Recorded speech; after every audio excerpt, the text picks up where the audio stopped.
ओम गुरुर्ब्रह्मा गुरुर्विष्णु गुरुरेव महेश्वर गुरुरेव परब्रह्म तस्मै श्री गुरुवे नमः। ओम आयातु वरदे देवी प्रक्षरे ब्रह्मवादिनी गायत्री छन्दसा माता ब्रह्मयोनि नमोस्तुते।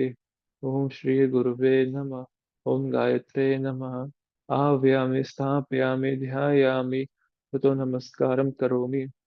ओम स्तुता मया वरदा वेदमाता प्रचोदयन्तः पावमानि विजानम् आयुः प्राणं प्रजां पशुं कीर्तिं द्रविडं ब्रह्मवर्चसं मह्यं दत्त्वा व्रजत ब्रह्मलोकम्।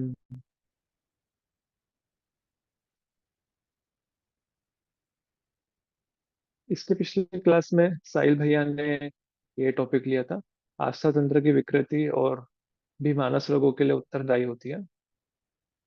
आज हमारा टॉपिक है तनाव के कारण और उसके उपचार। जीवन यापन की विकृत शैली अपनाकर ही लोग हर दिन नए नए किस्म की ऐसी व्यथाओं से घिरते जा रहे हैं जो न अभावजन्य है और न विषाणुओं का आक्रमण। एक सेकेंड।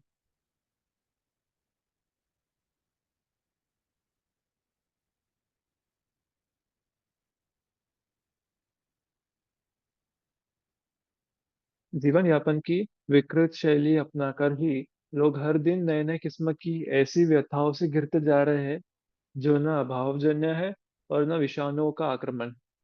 यानी कि प्रॉब्लम्स इस तरह की आ रही है जो किसी अभाव के कारण नहीं आ रही है, किसी जिसकी कमी नहीं है उसके कारण नहीं आ रही है, और ना ही किसी बीमारी है या किसी जर्म्स पैथोजेंस डिसीजेस के आक्रमण है। इन सब के कारण नहीं है।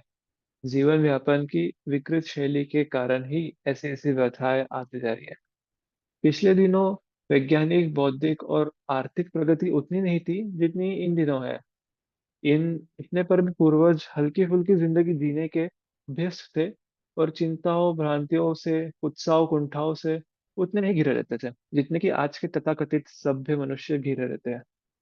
विकास की सीढ़ी यह भी मानी जा सकती है कि मनुष्य अनुदारता और उच्छृंखलता की दिशा में तेजी से बढ़ता भागता चला जा रहा है। विकास की एक सीढ़ी यह भी मानी जा सकती है कि मनुष्य मनुष्य अनुदारता और उच्छृंखलता की दिशा में तेजी से बढ़ता भागता चला जा रहा है। नई परिस्थितियों में नए किस्म के ऐसे रोग उत्पन्न हो रहे हैं जिनका प्रस्तुत चिकित्सा ग्रंथों में उल्लेख नहीं मिलता, और चिकित्सकों को अनुमान के आधार पर इलाज का तीर तुक्का बैठाना पड़ता है। ऐसी नई नई बीमारियां भी बनते जाती है जो कि पहले कभी मेडिकल साइंसेस में थी ही भी नहीं, और उनके ट्रीटमेंट के लिए का लगा के या गेस करके उपचार करना पड़ता था। इन परिस्थितियों में तनावजन्य रोगों से निपटने के लिए योगाभ्यास की प्रक्रिया अधिक कारगर सिद्ध हो रही है। जो कार्य औषधि उपचार से नहीं बन पड़ रहा था, वह इन प्रयासों से, इन योगाभ्यास की प्रक्रिया से सरलता पूर्वक होते देखा गया है। मानसोपचार की दृष्टि से ध्यान धारणा और प्रत्याहार की त्रिविध प्रक्रिया बहुत ही कारगर सिद्ध हो रही है। मानसोपचार यानी कि जो भी हमारे मन के रिलेटेड या मेंटल हेल्थ से रिलेटेड जितने भी इश्यूज है, वो ध्यान धारणा और प्रत्याहार की त्रिविध प्रक्रिया की से बहुत कारगर सिद्ध हो रही है। यदि उस और अधिक ध्यान दिया जा सके और इस क्षेत्र में शोध प्रयासों को बढ़ाया जा सके तो ऐसे सूत्र हाथ लगने की पूरी संभावना है जो मानसिक तनाव का सामयिक उपचार ही ना करे, वरन उत्पन्न होने से पहले ही रोकथाम करने में कारगर सिद्ध हो सके। बड़ा सेंटेंस था, मैं रिपीट करता हूँ। यदि उस और अधिक ध्यान दिया जा सके और इस क्षेत्र में शोध प्रयासों को बढ़ाया जा सके तो ऐसे सूत्र हाथ लगने की पूरी संभावना है जो कि मानसिक तनाव को एक मोमेंटरी या टेम्पररी उपचार न करे, वरन उत्पन्न होने से पहले ही रोकथाम करने में कारगर सिद्ध हो सके। ऐसे शोध और संस्थान हमारे ब्रह्म वर्चस्व में है। आप हरिद्वार गए हैं? शांति कुंज गए हैं? शांति कुंज के पीछे गंगा मैया की एक धारा बहती है। भारत यज्ञ से रिलेटेड चिकित्सा, यज्ञोपैथी, इन सभी चीजों पे शोध करते रहते हैं। पहले तो जो भी जाते थे, आज से कुछ 20-25 साल पहले, वो सभी को या ब्रह्मोत्सव का ट्रीटमेंट फ्रीली अवेलेबल मिल जाता था। कोई भी साधना, कोई भी सत्र में गए अगर आप 9 20 सत्र करें। पर अभी भीड़ के कारण जो 1 मासीय वाले सत्र है, उसमें उन उन कार्यकर उन परिजनों को वहाँ का जितना भी ट्रीटमेंट है, उपचार है, यज्ञोपैथी है एंड मेडिसिन हर्ब्स, जो कड़वी कड़वी दवाइयाँ होती है, वो सब उसका उनका ट्रीटमेंट उन्हें दिया जाता है। मानसिक तनाव को ध्यान द्वारा और शारीरिक तनाव को शवासन, प्राणाकर्षण जैसे कृत्य अभ्यासों से नियंत्रित किया जा सकता है। मानसिक तनाव को ध्यान द्वारा और शारीरिक तनाव को शवासन और प्राण आकर्षण जैसे कृत्य अभ्यासों से नियंत्रित किया जा सकता है। वर्तमान समय में 50% से अधिक रोगी तनाव के प्रतिक्रिया स्वरूप रोगग्रस्त पाए गए हैं। 50 से ज्यादा प्रतिशत से लोग तनाव के जो कॉन्सिक्वेंसेस या टेंशन के जो कॉन्सिक्वेंसेस है, उसके कारण रोगग्रस्त पाए गए हैं। चिकित्सकों एवं मनोवैज्ञानिकों का कहना है कि लगातार सिर दर्द, चक्कर आना, आंखों में सुर्खी आना, काम में मन न लगना और लकवा आदि जैसे रोगों का आक्रमण हो जाना, ये सभी अत्यधिक तनाव के ही परिणाम है। ऐसे लोग प्राय रोगों की उत्पत्ति के लिए कभी मौसम को, कभी आहार को, कभी दूसरों को, कभी परिस्थितियों आदि को दोष देते हैं। अधिक तनाव शरीर व तन दोनों के लिए ही हानिकारक होता है।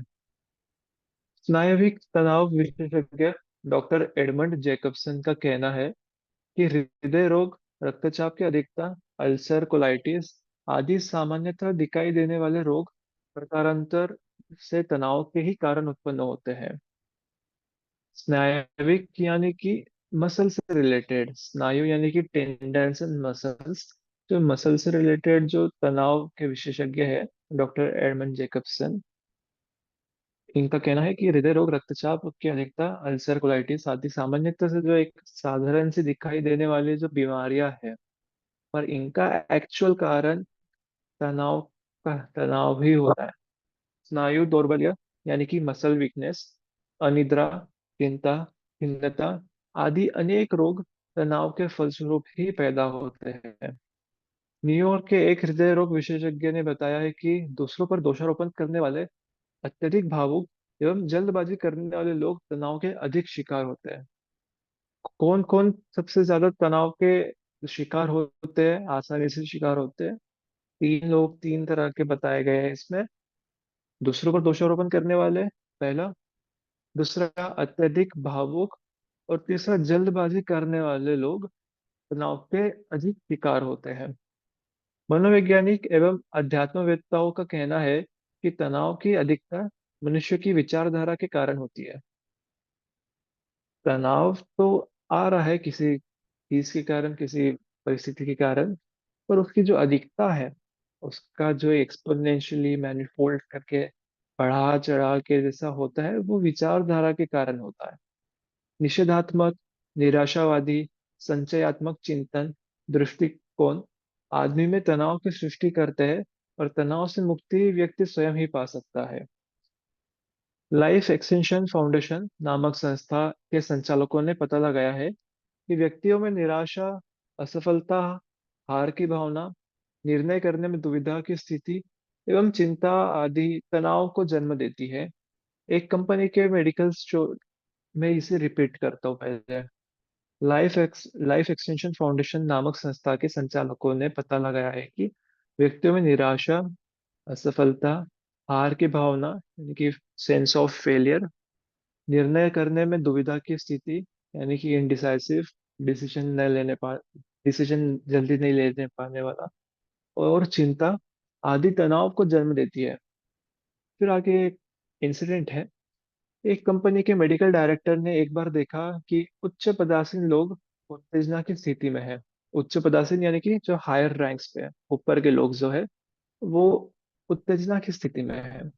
एक दिन कंपनी के प्रेसिडेंट ने आकर उनको थका थका सा, तनावग्रस्त देखा। तो मेडिकल डायरेक्टर के सुझाव अनुसार उन्हें तनाव कम करने के लिए छुट्टियां लेकर विश्राम करने हेतु कहा गया। कुछ दिनों बाद जब वे विश्राम करके आए तो परीक्षण करने पर पहले से अधिक शांत, पहले से अधिक प्रसन्न पाए गए। खूब मन लगाकर काम करने लगे, कम समय में अधिक काम किया जाने लगा, अधिक जिम्मेदारी पूर्ण कार्य सरलता पूर्वक करने में सक्षम हो गए। सामान्यतः घरों में तनाव का कारण पति पत्नी का आपसी मेल न बैठ पाना होता है। पत्नियां पतियों को उकसाती, उत्तेजित करती है, और पति पत्नियों को रसोई आदि के कार्यों के लिए तंग करते हैं, किचन रिलेटेड कार्यों के लिए तंग करते हैं। परस्पर संतुलन न हो पाने से दोनों तनाव से ग्रसित हो जाते हैं। इसका दुष्परिणाम यह होता है कि माता पिता के बीच अनबन और कलह देखकर बच्चे भी तनाव से आक्रांत हो जाते हैं। फलतः पूरा घर ही नरक बन जाता है। इस नरक से त्राण पाने का रास्ता एक ही है कि परस्पर में सामंजस्य बैठाया जाए। एक ही रास्ता है इस नरक को स्वर्ग में बदलने के लिए, परस्पर में सामंजस्य बैठाया जाए। प्रेम, आत्मीयता, सद्भावना, सहयोग आदि से वही परिवार स्वर्गीय आनंद का उपवन बन सकता है जो जरा सा मतभेद एवं नासमझी के कारण नरक बन गया था। प्रेम, आत्मीयता, सद्भावना, कॉपरेशन यानी सहयोग आदि इन सभी के से परिवार स्वर्गीय आनंद का उपवन बन सकता है। रहन सहन में नियमितता लाने से, परस्पर स्नेह सद्भाव से तनाव की बीमारी से मुक्ति मिल सकती है। जब मैं ये आपके सामने रीड करने से पहले ये खुद चैप्टर में खुद रीड कर रहा था, तब भी मुझे डाउट आया था कि रहन सहन में नियमितता लाने से तनाव की बीमारी से मुक्ति कैसे मिल सकती है। आप जितने भी ऑडियंसेस आज है, इनमें से कोई मुझे समझाना चाहेगा अभी या मीटिंग खत्म होते होते वक्त? मुझे ये तो समझ में आ रहा है कि परस्पर स्नेह और सद्भाव से तनाव की बीमारी से मुक्ति तो मिल सकती है, बट रहन सहन में नियमितता लाने से? ओके, आगे बढ़ते हैं। तनाव से मुक्त रहने के लिए सूक्ष्मदर्शियों ने यह कहा है कि अपनी क्षमता पर अच्छे से अच्छा काम करें। That's it. अपनी क्षमता, अपनी कैपेसिटी से अच्छे से अच्छा काम करें। इससे बाहरी सहायता या मार्गदर्शन कुछ विशेष कारगर सिद्ध नहीं होती। अपने द्वारा उत्पन्न किए तनाव को कोई दूसरा दूर कैसे कर सकता है? तनाव को व्यक्ति स्वयं ही नियंत्रित एवं दूर कर सकता है। दूसरों का मार्गदर्शन थोड़ा बहुत उपयोगी हो सकता है। स्वाध्याय के द्वारा यह सहज ही पता चल जाता है कि निरर्थक एवं महत्वहीन बातों को अधिक तूल दे दिया गया और अकारण ही तनाव को आमंत्रित कर लिया गया। I repeat this line.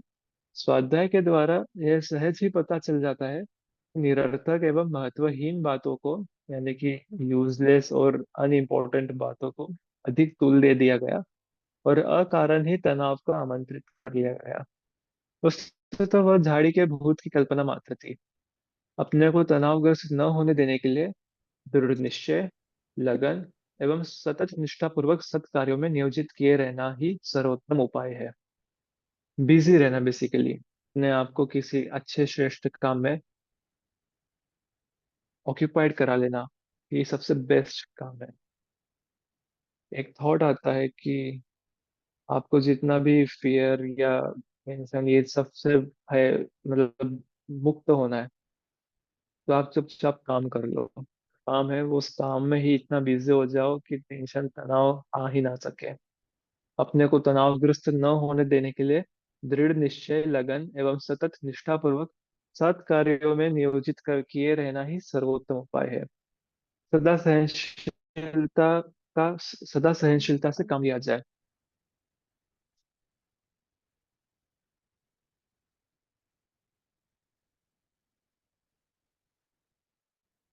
सदा सहनशीलता से काम लिया जाए। भविष्य के भय से भयभीत न हुआ जाए। वास्तविकता को दृष्टिगत रखा जाए।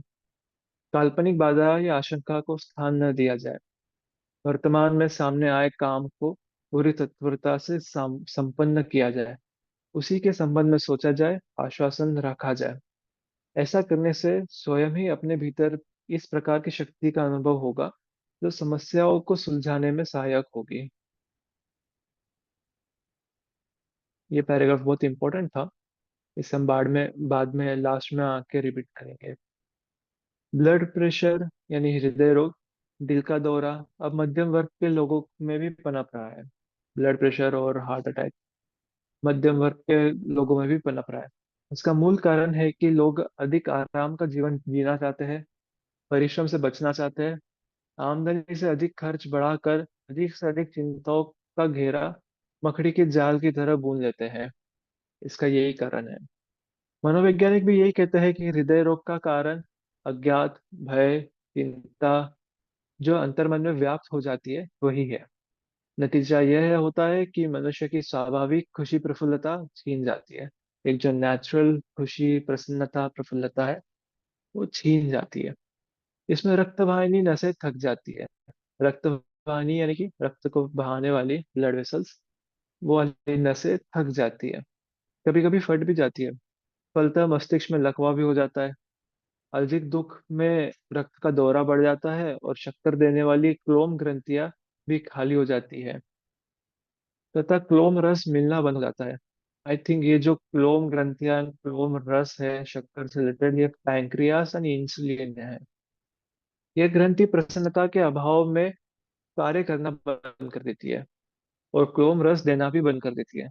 यदि आप में प्रसन्नता नहीं है, प्रसन्नता की जगह पे आप उदास रह रहे, प्रसन्नता के अभाव में जो क्लोम रस है, जो शक्कर देने वाली क्लोम रस है, वो कार्य करना बंद कर देती है और क्लोम रस देना भी बंद कर देती है। क्लोम रस न मिलने से शर्करा स्वतंत्र हो जाती है और मूत्र के साथ बहने लगती है। इसी को मधुमेह कहते हैं, या इसी को डायबिटीज कहते हैं। मधुमेह रोने पछताने शोक करने से भी हो जाता है। पॉइंट टू बी नोटेड, मधुमेह रोने पछताने शोक करने से भी हो जाता है। जब भी किसी के ऊपर ज्यादा टेंशन या बहुत डिफिकल्ट सिचुएशन आती है, स्वाभाविक है, शोक रोना पछताना ऑब्वियसली आ भी सकता है। पर रिलेटिव्स का कहना यही होता है कि जैसे जैसे संभाल के रखो। ज्यादा अगर आप शोक और दुख में रहे तो आपको बीमारियां घेर लेगी, डायबिटीज शुगर हो जाएगी। कैंसर रोग पर हुए अनुसंधानों से यह प्रकाश में आया है कि जब व्यक्ति का आहार, आचरण एवं व्यवहार दूषित तत्वों से भर जाता है, उसका जीवन अस्त व्यस्त हो जाता है। वो तंबाकू, शराब आदि विषैली चीजों के चंगुल में अपने को फंसा लेता है, तो इस रोग का आरंभ हो जाता है। अमेरिका के नॉर्थ वेस्ट रिसर्च फाउंडेशन के प्रमुख अनुसंधानकर्ता वेरनॉन रिले ने अपने प्रयोगों से पता लगाया है कि मनुष्य के जीवन में भय, तनाव, अत्यधिक चिंता इस रोग के प्रमुख कारण है। अमेरिका के ही एक अन्य रिसर्च केंद्र हीलिंग आर्ट्स सेंटर ने कैंसर रोग का प्रमुख कारण मन माना है। कैंसर रोग का, कैंसर बीमारी का एक मेन कारण मन माना है, हमारा मन। असफलता, पराजय, निराशा, भय, परेशानी, चिंता, असंतोष, वासना आदि से ग्रसित व्यक्ति बहुत जल्दी ही इस रोग से आक्रांत हो जाता है। सन 1950 में प्रसिद्ध मनोचिकित्सक श्री लॉरेंस ली शान ने कैंसर से पीड़ित व्यक्तियों के सामान्य लक्षणों को बताया है। उन्होंने इसके कारण भावनात्मक असंतोष, निराशा, असफलता, हार, अशांति आदि बताए हैं। भावनात्मक असंतोष, निराशा, असफलता, हार, अशांति, ये सब बताया है। ये जो एग्जाम्पल्स गुरुदेव दे रहे हैं, इन साइंटिस्ट्स के नाम दे रहे हैं, इन इंस्टीट्यूट्स के नाम बता रहे हैं, इनको हम गूगल भी कर सकते हैं। लॉरेंस ली शान, जैसे कि इन्हें सर्च करना है सपोज, यहाँ मैंने सर्च किया था, देख लिया जी। लॉरेंस ली शान, अमेरिकन साइकोलॉजिस्ट, ऐसे आपको एग्जांपल्स मिल जाएंगे, सर्च कर सकते हैं for verification. Caroline Bede Thomas ने 1946 से 1964 तक 18 वर्ष में, माय गॉड, 18 इयर्स का एक्सपेरिमेंट चला। एट कैरोलिन बीड थॉमस ने 1946 से 1964 तक 18 वर्षों में इस संदर्भ में किए गए प्रयोगों से निष्कर्ष निकाला है कि जो लोग चिंता, क्रोध, भय और तनाव से त्रस्त रहते हैं एवं जीवन में भावनाओं तथा वासनाओं की संतुष्टि नहीं कर पाते, अधिकांशतः वे ही लोग इस रोग से ग्रस्त होते देखे गए हैं। Texas health science centre university के डॉक्टर जैनी एक्टर वर्ग ने कैंसर का मुख्य कारण मानसिक तनावों को ही बताया है। कैंसर का मुख्य कारण मानसिक तनाव ही है। उन्होंने इस रोग से त्राण पाने के लिए सर्वोत्तम उपाय रोगी की आत्मशक्ति का संवर्धन बताया है। उनके हिसाब से डॉक्टर जनी ने ये बताया है कि अगर किसी कैंसर रोगी को उस रोग से त्राण पाना है यानी कि मुक्त होना है, तो उसकी खुद की स्वयं की आत्मशक्ति का संवर्धन ही सबसे बेस्ट रास्ता है। संवर्धन यानी कि इंक्रीज या इम्प्रूव, वृद्धि करना, आत्मशक्ति का संवर्धन।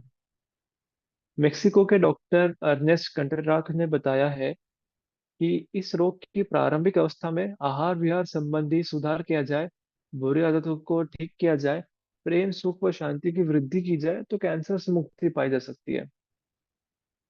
कैंसर के जो इनिशियल डेज है, प्रारंभिक अवस्था है, उसमें आहार विहार संबंधी सुधार कर लेने से, सुख प्रेम शांति से जीने से कैंसर से मुक्ति पाई जा सकती है।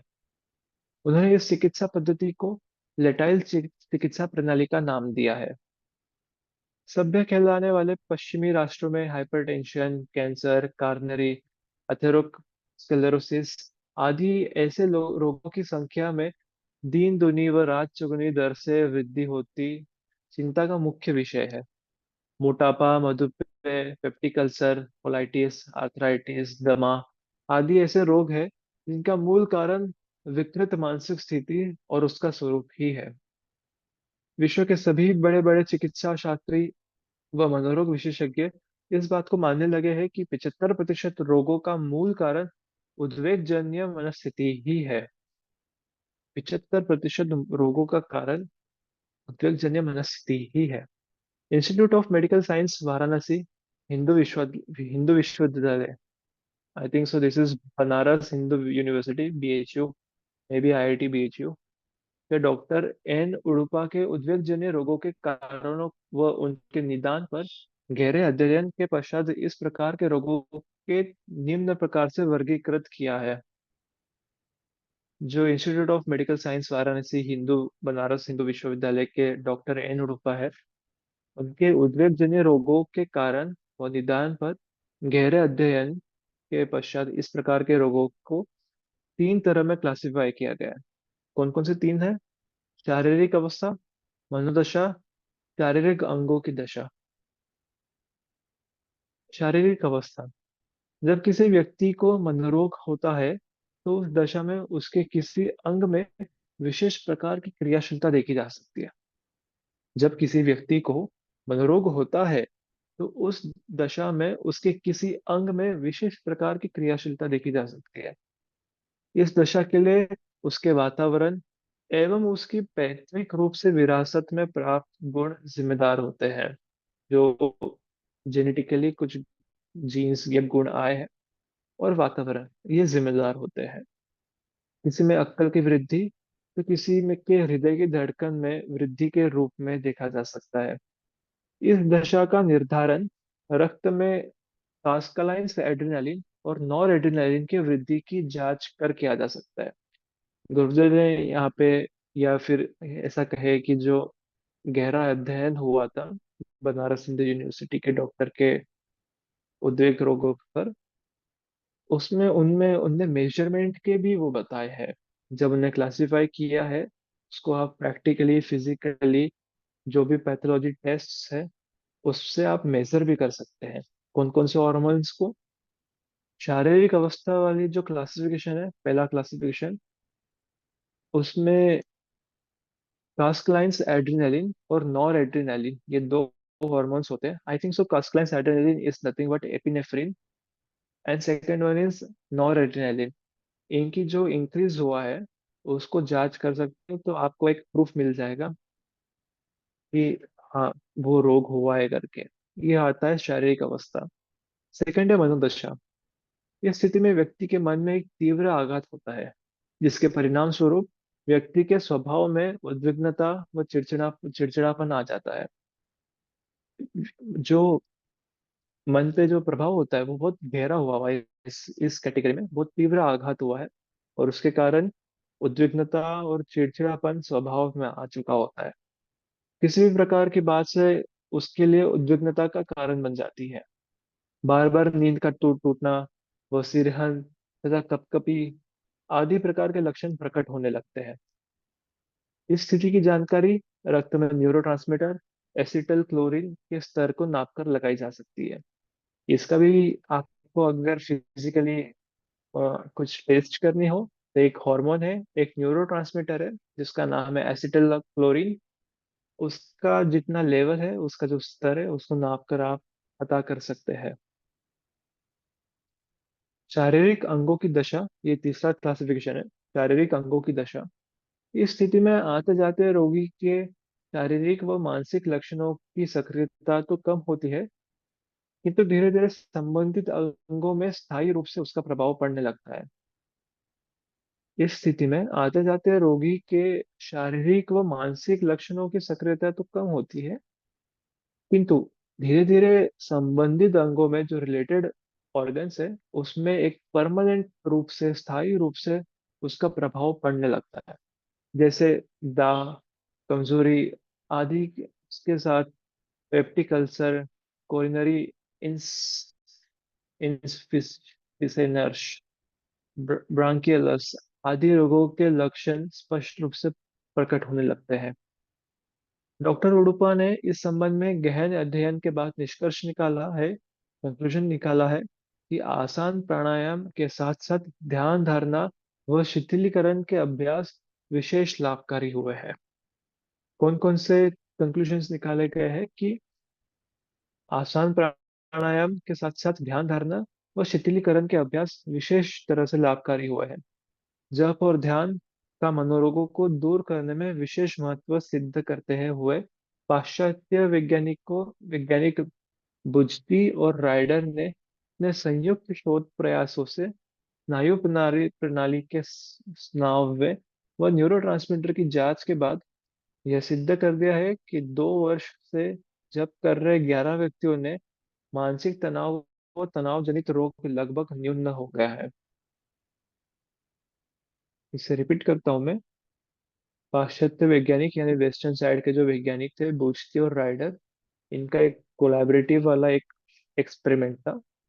उससे स्नायु प्रणाली के स्नाव और न्यूरोट्रांसमीटर की जांच के बाद यह सिद्ध कर दिया गया कि 2 वर्ष से कंटिन्यूअसली जप करते रहे 11 व्यक्तियों में मानसिक तनाव व तनाव जनित रोग लगभग न्यून हो गए, नेग्लिजिबल हो गए। तनाव निवारण औषधियों तथा कृत्रिम उपकरणों से संभव नहीं। इसके लिए मानव जाति को अध्यात्म का ही शरण लेना पड़ेगा। हमारा ये चैप्टर भी खत्म हो गया और साथ ही साथ बुक भी खत्म हो गई। इसे हम क्विकली रिवाइज कर सकते हैं, पर मैं पहले टाइम देख लेता हूँ। आई थिंक सो टाइम है हमारे पास 1 to 2 मिनट्स।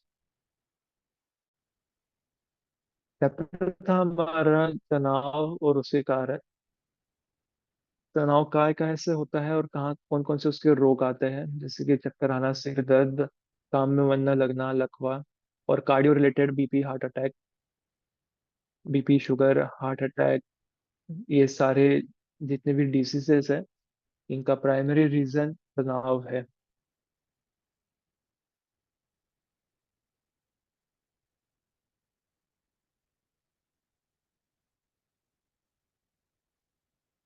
एक सेकेंड। हाँ, अपने को तनावग्रस्त न होने देने के लिए क्या क्या स्टेप्स बताए थे, ये मुझे बहुत इंपॉर्टेंट लगे, इसे हम रिपीट करते हैं। अपने को तनावग्रस्त न होने देने के लिए दृढ़ निश्चय, लगन एवं सतत निष्ठापूर्वक सत्कार्यों में नियोजित किए रहना ही सर्वोत्तम उपाय है। सदा सहनशीलता से काम लिया जाए। कोई भी परेशानी आ जाने पर बेचैन न हो जाए, सदा सहनशीलता से काम लिया जाए। भविष्य के भय से भयभीत न हुआ जाए। जो भी काल्पनिक भय है, फ्यूचर रिलेटेड भय है, उसमें उससे भयभीत न हुआ जाए। सिर्फ प्रेजेंट पे, वास्तविक में, अभी वर्तमान में जो है उस पर फोकस किया जाए। वास्तविकता को दृष्टिगत रखा जाए। काल्पनिक बाधा या आशंका को स्थान न दिया जाए। वर्तमान में सामने आए काम को पूरी तत्परता से संपन्न किया जाए। उसी के संबंध में सोचा जाए और आश्वासन रखा जाए। ऐसे करने से स्वयं ही अपने भीतर इस प्रकार की शक्ति का अनुभव होगा जो समस्याओं को सुलझाने में सहायक होगी। आज का ये सेशन हम यहाँ पे खत्म करते हैं।